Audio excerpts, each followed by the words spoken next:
From data analyst to tech sales, everyone thought I was crazy, but they didn't know I was stuck in traffic for 2 hours every day, building dashboard that no one cares about, and feeling invisible in a 60K job that drained me. I wasn't living, I was just surviving.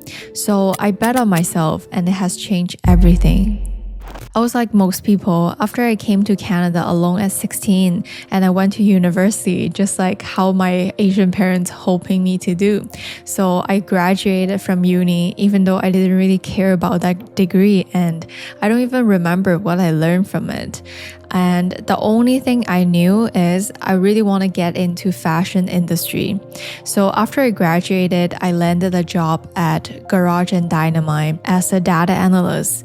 And I was so happy, I feel like my life was set because I get in an industry that I really like. And then I was a data analyst, it sounds very good on paper. When people hear that I'm a data analyst, they was like, oh, you're smart, and then it's also sound like I make good money. And after I started that job, I knew everything I thought I was set wasn't true. Then because of the retail industry was going down because of the economy, then I switched to manufacturing for more stability. That industry is very stable and there's zero creativity in it. And the feeling of I'm wasting my potential has increased a lot. The most painful part is this job, because they're not that open-minded. They want people to drive to the office every day, to work there in a cubicle.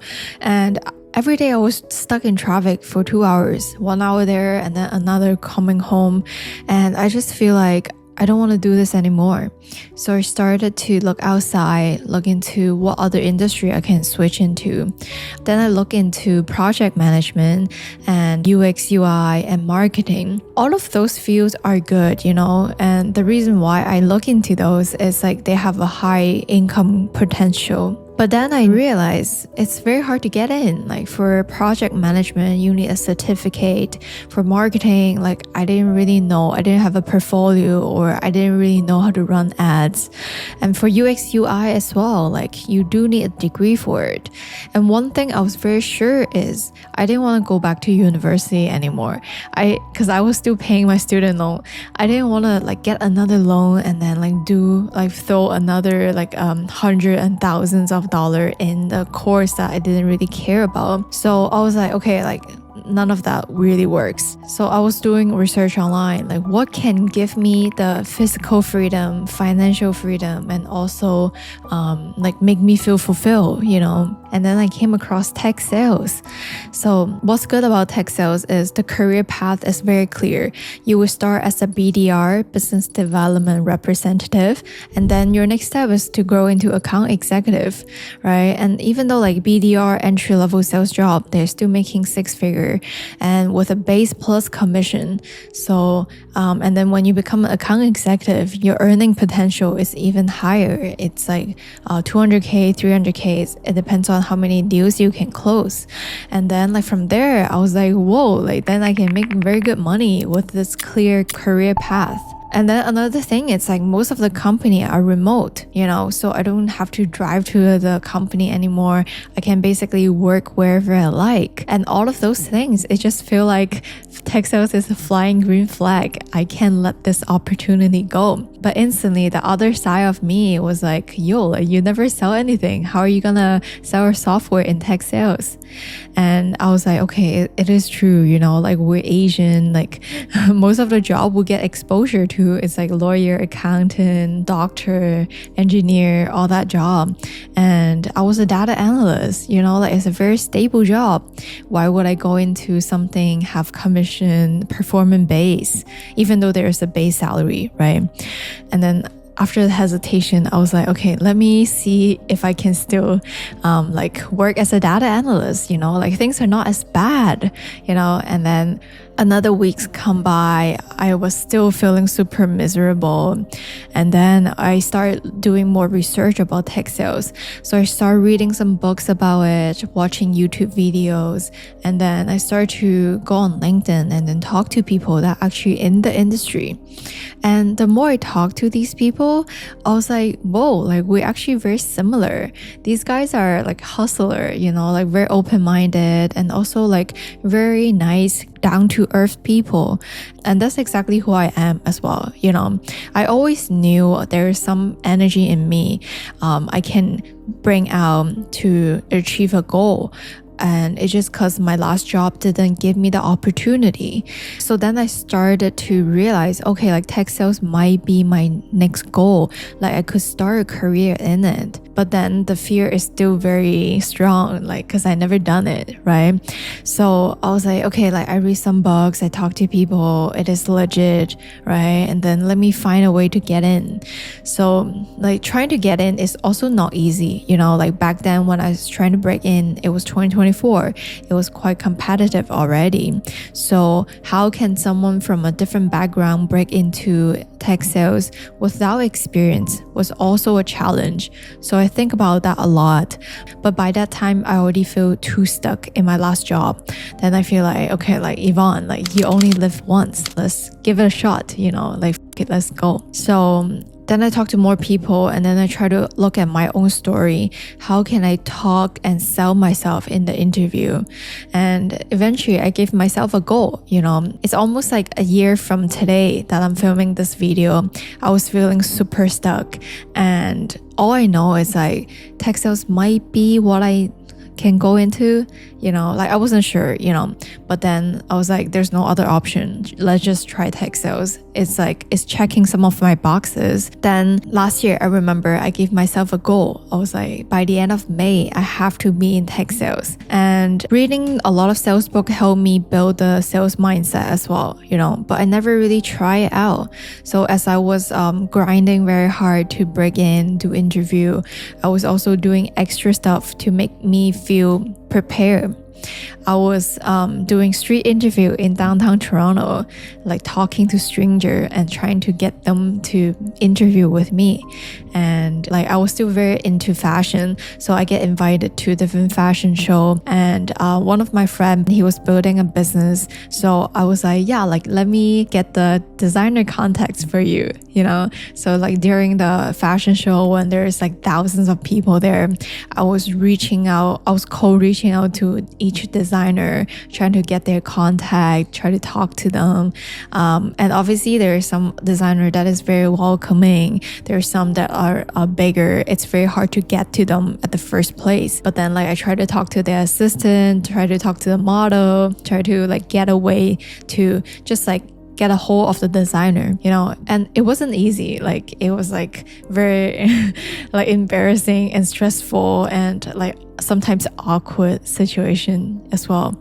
But those like attempts really helped me feel like I can actually do it. Even though there's a lot of rejection, I understand, but there's always yeses. And then so fast forward, getting into tech sales wasn't easy because like back then I know nothing about it and none of my friends are in the industry.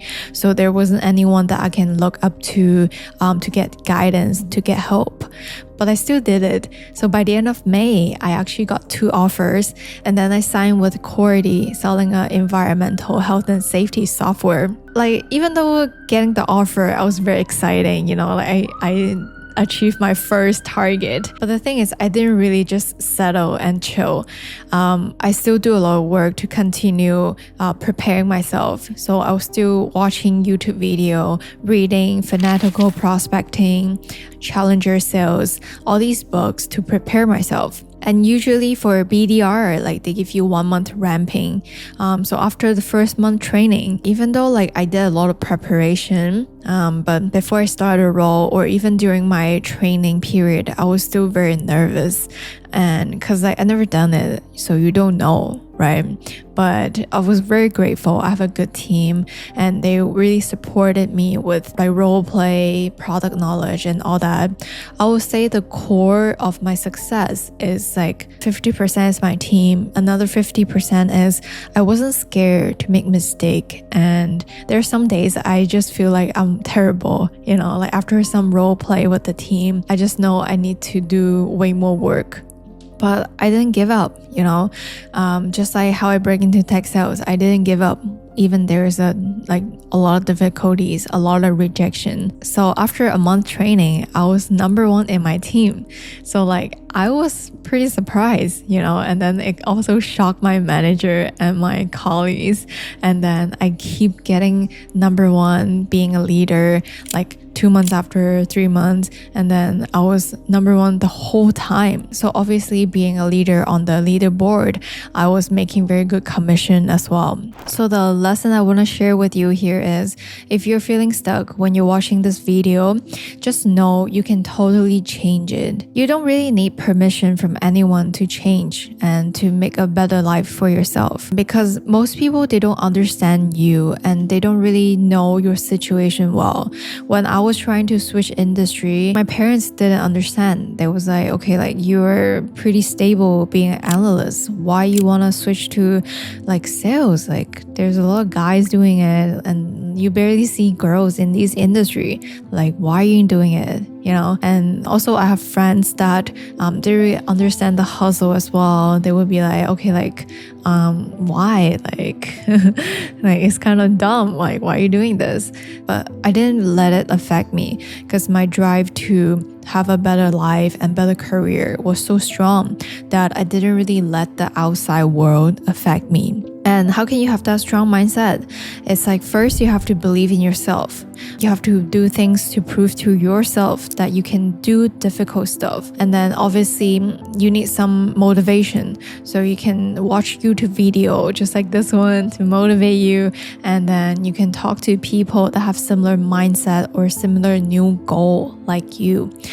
Just surround yourself with good energy, and then be consistent is the key as well. But just remember, only you can save yourself. A lot of people will come in the way and tell you don't risk what you have. And when I look back, the only thing I was risking was my comfort zone.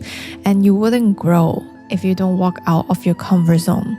And another quote that always hit me is, if nothing change, nothing change. If you don't do anything to change, you're basically choosing your situation, which is being stuck.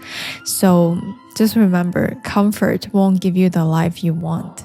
So looking back, I didn't regret anything, and I really appreciate myself make this decision, because right now I just have the confidence, the skills, and the mindset I really need. No matter what happened tomorrow, let's say I lose everything, or the industry drastically change, but I'm still very confident that I can build a career, find income, and then just feel super fulfilled. So I hope this video can at least inspire you to do something or to think. So if tech sales is what you want to do, but you're having trouble breaking in, we should chat. That's exactly why I built Ripple Effect. It's a program that I built to help you break into tech sales and start landing 6-figure offer. Because 1 year ago, I was just like you, feeling super stuck, and now I'm in tech sales making commission. And I also replicate my success on my clients, and a lot of my clients are landing top offer at a company like Okta and Toast.